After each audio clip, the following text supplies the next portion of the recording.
Now that the Epstein files are really pulling back that curtain and we're starting to see just how evil our government is, I think you might be able to handle the truth. But I'm sorry if I'm going to make you uncomfortable in this video, but I think the world needs to see this message. If you're not comfortable enough sharing it, I understand.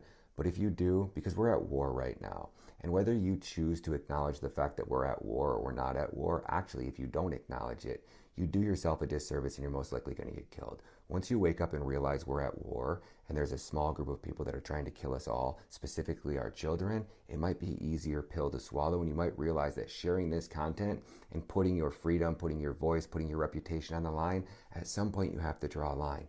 And if they're willing to do this to all of our children, what line aren't you willing to cross? Where is the line for you? So let me show you Lexi. Do you guys remember Lexi?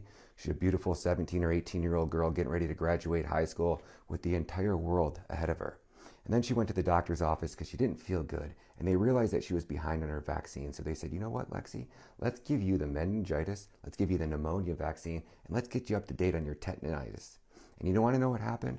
Within minutes, her body had a horrible reaction to those chemical cocktails that they injected in this beautiful girl. And look what they did to her. So as you watch this poor little girl here on your screen, and you're really starting to ask yourself a lot of questions about the vaccines, about everything we've been taught, you have to understand that there is one group of people who is behind the creation of the COVID-19 vaccine. And this is exactly why I wanted to make this video for you, because it's not just the COVID-19 vaccine.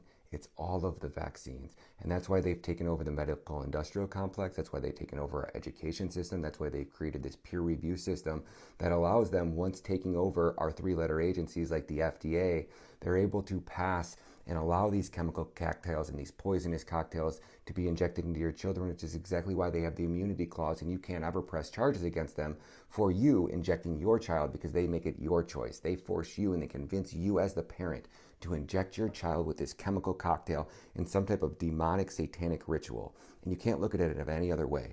And you ask yourself, well, who was in control of the CDC during COVID-19 when the vaccine or when the virus broke out? When COVID was being enacted, I'm going to read off the staff of who is in charge of this CDC. The director of the CDC was Rochelle Walensky, dual citizenship with Israel. She's a Jew.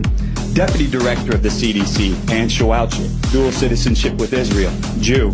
CDC chief of staff, Sherry Berger, dual citizenship with Israel, Jew. CDC chief medical officer, Mitchell Wolf, dual citizenship with Israel, Jew.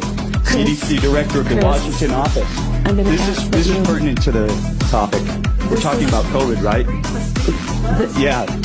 This is pertinent to COVID. So I love you, Jennifer. Yeah, please. So director of the CDC of the Washington office, Jeff Resnick.